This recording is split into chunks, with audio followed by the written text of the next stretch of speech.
Chapter 56. Another illustration.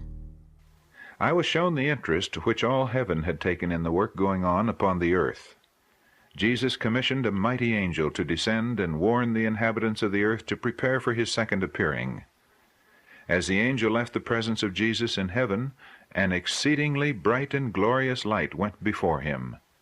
I was told that his mission was to lighten the earth with his glory and warn man of the coming wrath of God. Multitudes received the light. Some of these seemed to be very solemn, while others were joyful and enraptured. All who received the light turned their faces toward heaven and glorified God. Though it was shed upon all, some merely came under its influence, but did not heartily receive it. Many were filled with great wrath. Ministers and people united with the vile and stoutly resisted the light shed by the mighty angel. But all who received it withdrew from the world and were closely united with one another. Satan and his angels were busily engaged in seeking to attract the minds of as many as possible from the light. The company who rejected it were left in darkness. I saw the angel of God watching with the deepest interest his professed people to record the character which they developed as the message of heavenly origin was presented to them. And as very many who professed love for Jesus turned from the heavenly message with scorn, derision, and hatred, an angel with a parchment in his hand made the shameful record. All heaven was filled with indignation that Jesus should be thus slighted by his professed followers. I saw the disappointment of the trusting ones, as they did not see their Lord at the expected time. It had been God's purpose to conceal the future, and to bring his people to a point of decision. Without the preaching of definite time for the coming of Christ, the work designed of God would not have been accomplished. Satan was leading very many to look far in the future for the great events connected with the judgment and the end of probation. It was necessary that the people be brought to seek earnestly for a present preparation. As the time passed, those who had not fully received the light of the angel united with those who had despised the message, and they turned upon the disappointed ones with ridicule. Angels marked the situation of Christ's professed followers. The passing of the definite time had tested and proved them, and very many were weighed in the balance and found wanting. They loudly claimed to be Christians, yet in almost every particular failed to follow Christ. Satan exulted at the state of the professed followers of Jesus. He had them in his snare. He had led the majority to leave the straight path, and they were attempting to climb up to heaven some other way. Angels saw the pure and holy mixed up with sinners in Zion, and with world-loving hypocrites. They had watched over the true disciples of Jesus, but the corrupt were affecting the holy. Those whose hearts burned with an intense desire to see Jesus were forbidden by their professed brethren to speak of his coming. Angels viewed the scene and sympathized with the remnant who loved the appearing of their Lord. Another mighty angel was commissioned to descend to earth. Jesus placed in his hand a writing, and as he came to the earth he cried, "Babylon is fallen, is fallen!" Then I saw the disappointed ones again raise their eyes to heaven, looking with faith and hope for their Lord's appearing. But many seemed to remain in a stupid state, as if asleep. Yet I could see the trace of deep sorrow upon their countenances. The disappointed ones saw from the Scriptures that they were in the tarrying time, and that they must patiently wait the fulfillment of the vision. The same evidence which led them to look for their Lord in 1843 led them to expect him in 1844.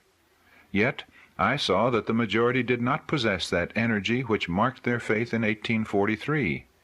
Their disappointment had dampened their faith. As the people of God united in the cry of the second angel, the heavenly host marked with the deepest interest the effect of the message. They saw many who bore the name of Christians turn with scorn and derision upon those who had been disappointed. As the words fell from mocking lips, "You have not gone up yet," an angel wrote them. Said the angel, "They mock God." I was pointed back to a similar sin committed in ancient times. Elijah had been translated to heaven, and his mantle had fallen upon Elisha. Then wicked youth, who had learned from their parents to despise the man of God, followed Elisha, and mockingly cried, "Go up, thou bald head! Go up, thou bald head!" In thus insulting his servant, they insulted God, and met their punishment then and there. In like manner, those who have scoffed and mocked at the idea of the saints going up will be visited with the wrath of God, and will be made to feel that it is not a light thing to trifle with their Maker.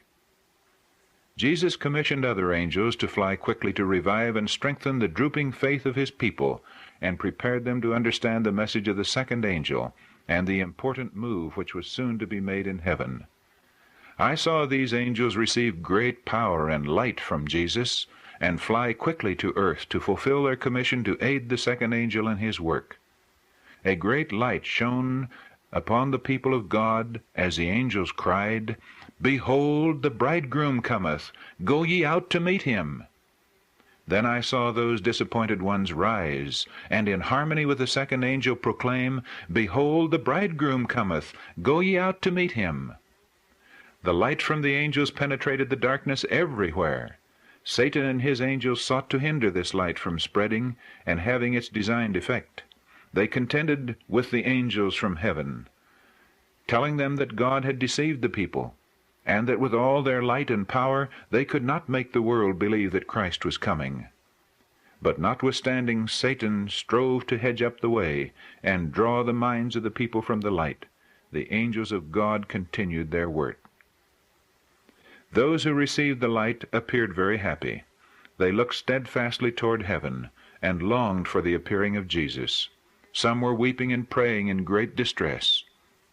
Their eyes seemed to be fixed upon themselves, and they dared not look upward.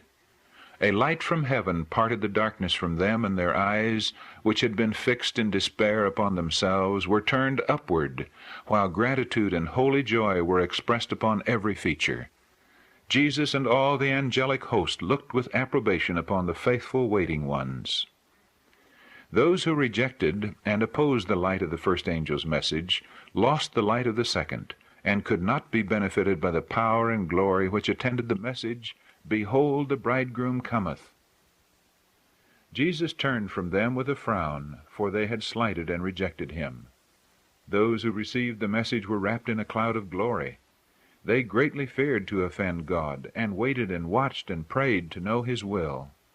I saw Satan and his angels seeking to shut this divine light from the people of God.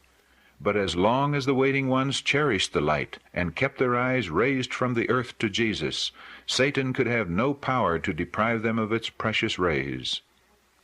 The message given from heaven enraged Satan and his angels, and led those who professed to love Jesus, but despised his coming, to scorn and deride the faithful trusting ones. But an angel marked every insult, every slight, every wrong, which the children of God received from their professed brethren. Very many raised their voices to cry, "Behold, the bridegroom cometh," and left their brethren who did not love the appearing of Jesus, and who would not suffer them to dwell upon his second coming. I saw Jesus turn his face from those who rejected and despised his coming. And then he bade angels lead his people out from among the unclean, lest they should be defiled. Those who were obedient to the message stood out free and united. A holy light shone upon them. They renounced the world, sacrificed their earthly interests, gave up their earthly treasures, and directed their anxious gaze to heaven, expecting to see their loved deliverer. A holy light beamed upon their countenances, telling of the peace and joy which reigned within.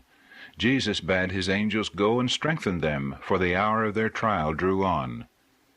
I saw that these waiting ones were not yet tried as they must be. They were not free from errors, and I saw the mercy and goodness of God in sending a warning to the people of the earth, and repeated messages to lead them to a diligent searching of heart and study of the Scriptures, that they might divest themselves of errors which have been handed down from the heathen and papists. Through these messages God has been bringing out his people where he can work for them in greater power, and where they can keep all his commandments.